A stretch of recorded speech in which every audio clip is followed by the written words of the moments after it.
And donations and help now continues to be able to pour into the hardest hit areas from Helene. And when you look at this, I mean, this just says it all. Volunteers west of Asheville doing their part, with some going directly into devastation to provide help.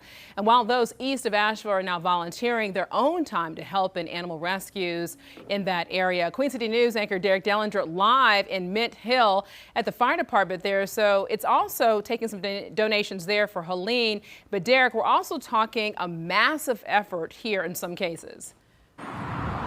Yes, and that effort has involved getting that aid out on the ground. Some of it has involved food and water, as well as medical and veterinary care. And some of that is coming from our area, but some of it is also coming from far western North Carolina, which did not suffer the same effects of Helene as the Asheville area did.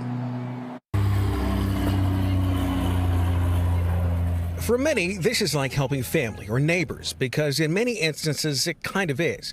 Over the weekend in Jackson County, just west of Asheville, was a volunteer effort at a local airport there that was meant to give back. People coming in, landing their planes full of supplies to go east. Jackson County suffered some effects from Helene, and while they have largely recovered, they know those communities just about an hour or so away have not.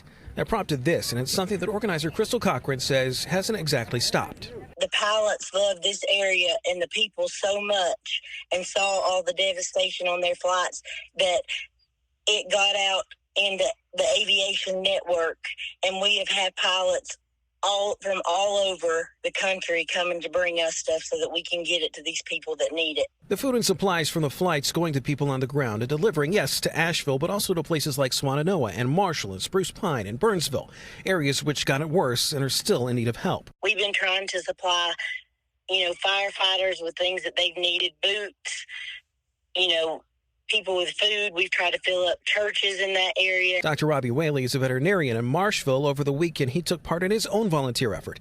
This is just some of what he came across in Burnsville in Yancey County. We saw one of those that was flipped over into the creek. We saw, I think, 4 or 5 vehicles that was way up that creek that were like down in the creek. Whaley tells us even the veterinarian's office there appears to have been flooded, so he went to see what help he could provide. It ranged from checking on dogs to even helping a miniature horse deliver a stillborn foal. Whaley believes the mayor could not deliver due to the stresses. Nobody has water or power in most of those places up there, especially the rural areas. So it's hard for them right now. The people are really struggling. This effort is involving a lot of people, giving of their time and in some cases their money.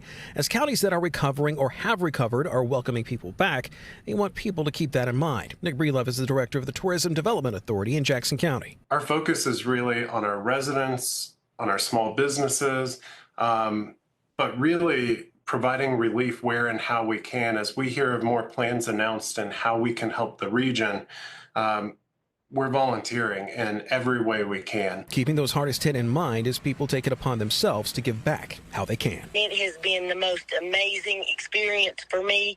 Yes, I'm exhausted, but it has been so worth it.